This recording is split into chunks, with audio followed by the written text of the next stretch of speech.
Je m'appelle François Gemène. Je suis chercheur. Je travaille sur les questions de géopolitique du climat, donc sur les questions de migration liées au changement climatique, sur les questions de sécurité, mais aussi sur les questions de diplomatie et de négociation internationale. Et à ce titre, je suis notamment un des auteurs principaux du GIEC dans le deuxième groupe de travail qui porte sur les impacts et la vulnérabilité.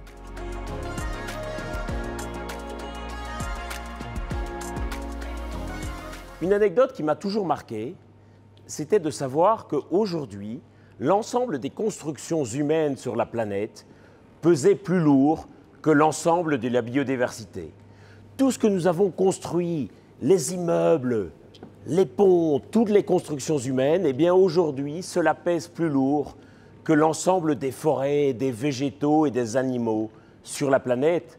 Et quelque part, c'est le signe que nous sommes entrés dans une période géologique nouvelle.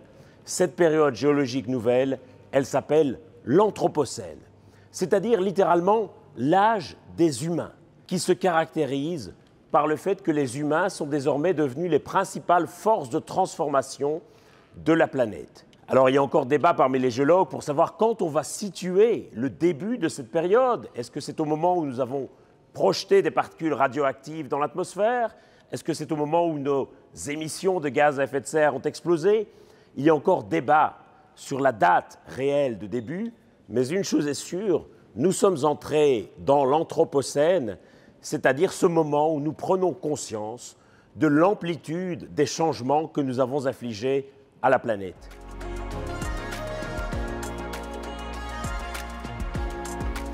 Ces changements, ils sont mesurés notamment au travers des 9 limites planétaires.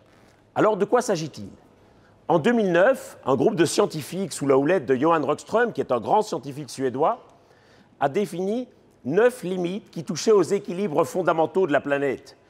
Il y a des limites qu'on connaît évidemment, qui concernent le climat ou qui concernent la biodiversité, mais d'autres qui concernent certaines pollutions chimiques, comme le cycle de l'azote ou du phosphate. Et on estime aujourd'hui que 5 et même peut-être 6 de ces limites planétaires sont déjà dépassées.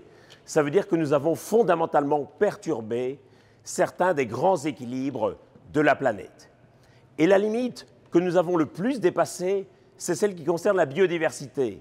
Aujourd'hui, beaucoup estiment qu'on est déjà face à ce qu'on appelle la 6e extinction de masse et que littéralement la biodiversité se dépeuple, qu'il y a de moins en moins d'individus par espèce.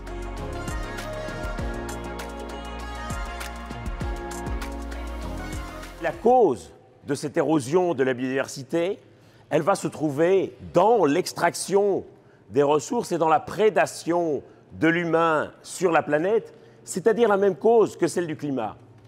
Et c'est pour ça qu'il y a urgence à rassembler les questions de climat et de biodiversité. Jusqu'ici, on les a toujours un peu séparées, à la fois dans la gouvernance, mais aussi dans l'étude.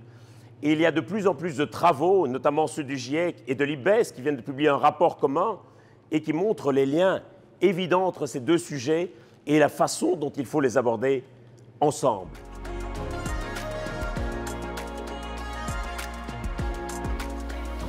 Il me reste une dernière question à vous poser, vous qui regardez ce MOOC. Est-ce que vous savez au moins quel est l'âge de la planète ?